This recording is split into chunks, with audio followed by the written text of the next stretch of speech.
This is 10 things I would do if I was starting off as a stand-up comedian or starting in business. And the reason why I say both is because these principles are equally applicable to both people pretty much. One, you got to go all in. One, just go all in. Like if you're going to do it, you're going to do it.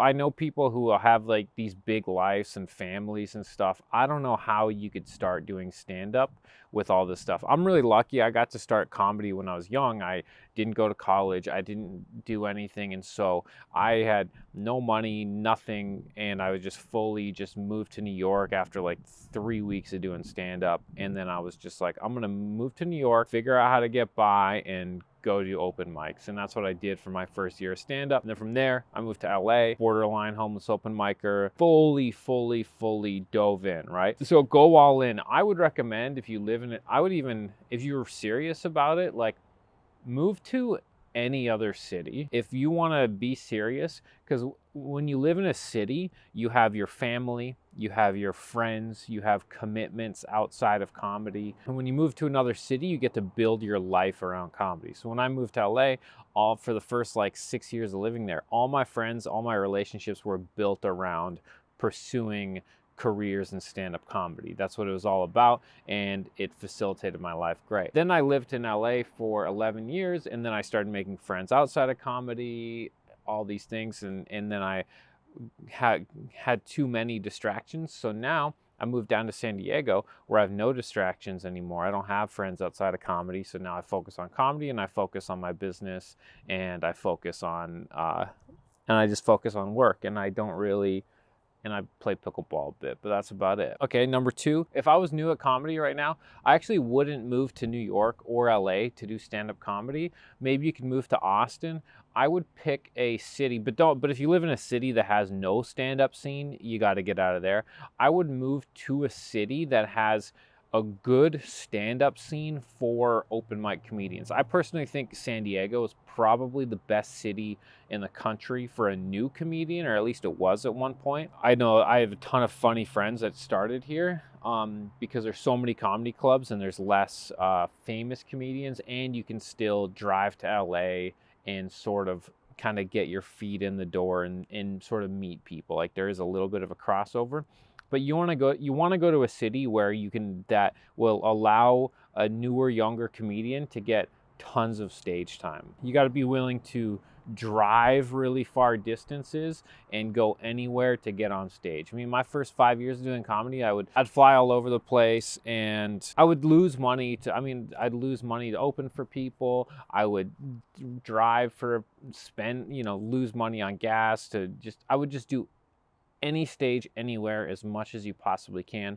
That's what I would focus on. Number 3 would be set yourself up in a way that you have to work the least amount possible and still pay your bills. So I lived in a 1-bedroom apartment with 3 other comedians. My rent was $350 a month.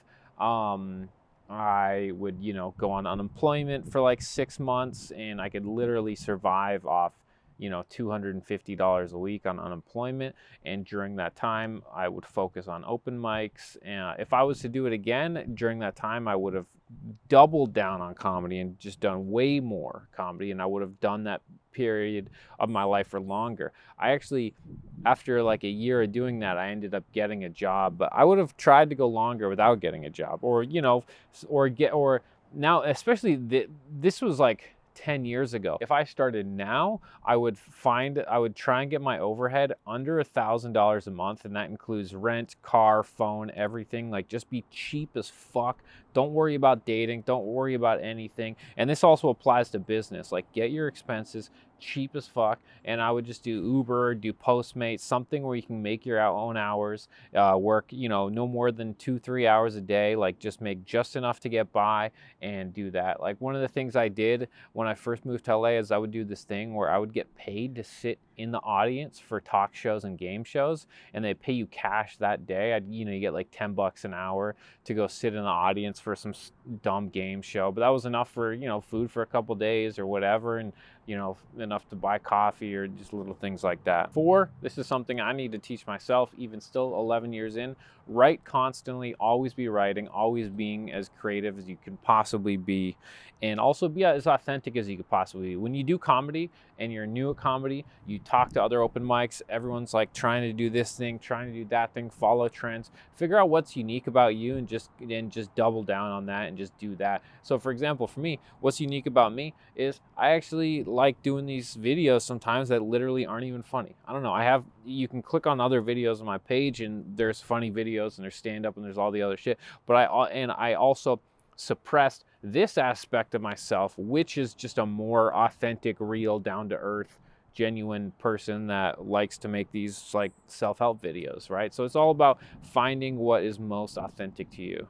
Number 6, it sounds like some fucking Gary V shit, but it's true. It's like, be very patient in the long term, be willing to stick it out 10, 15 years and be very patient, but in the short term, be super aggressive. Like, just don't expect to make it overnight, but try and get as good and as successful as you can in a short amount of time. I know that's a paradox, but work as hard as you can, get the most as you can out of every single day, focus on the day, and just be willing to stack as many days as you can. Because however long you think it's going to take you to become successful, it's going to take longer.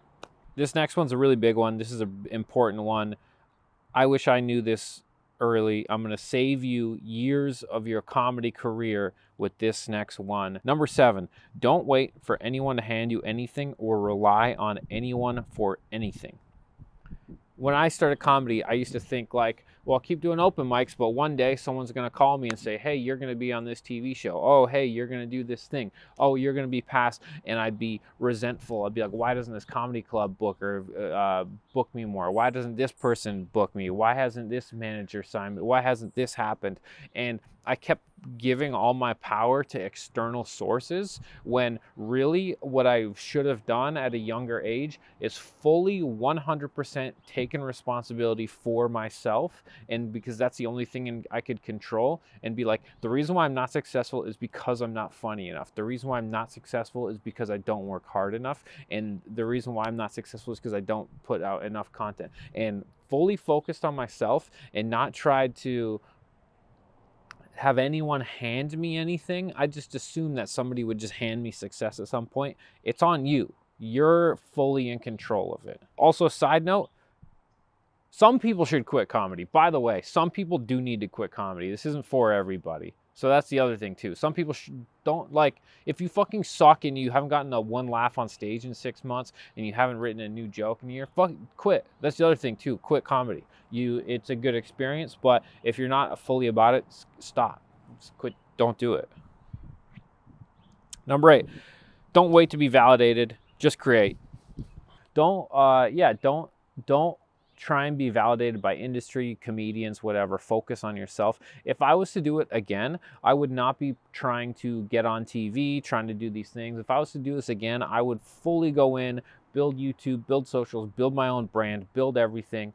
Not wait for permission, not wait for someone to tell me I'm funny enough, not care about people's judgment.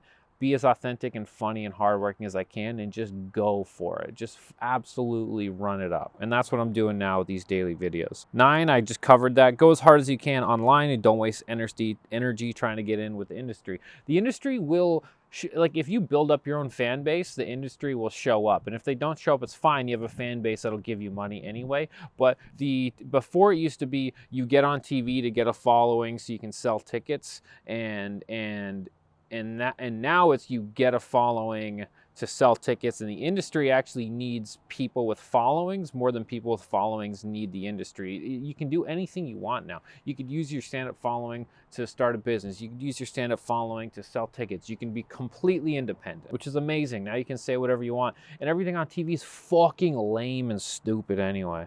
It's just you're literally just working. If you're on a TV show, you're working for a company that's owned by a company that's owned by a pharmaceutical company that's owned by the war machine. You're literally just, if your dream, this is off on a tangent, but if your dream is to be like, I want to be the number one person that helps these propaganda machines, like, it's fucking pathetic. Have a bigger vision and purpose. I'm gonna make another video about that. The next video is gonna be about that. 10. Stop second guessing yourself. Go as hard as you can. Just go as I wrote that as kind of a bonus one, I guess. But yeah, stop second guessing yourself. Don't go, could I do this? Could I do this? Could I do this? Pick one thing, commit to it for a long enough period of time to see if it works. Don't second guess yourself. Just go. People turn to comedians because comedians are the smart, wise people. People will sit and stare at Dave Chappelle on stage for an hour without him getting a laugh because he commands such authority that they respect his opinion. If your job is to become someone that people respect your opinion and admire and look up to and want to hear what you have to say. So if you're constantly caring about what other people say, then why would it, if you care so much about what other people say, then why would anybody want to hear what you have to say? Because you're just parroting other people's shit. So anyways, that's my 10 on if I was to start comedy again. Appreciate you guys helping me, letting me make these non-funny videos sometime. If it's outdoors, not even going to be that funny. It's just sincere.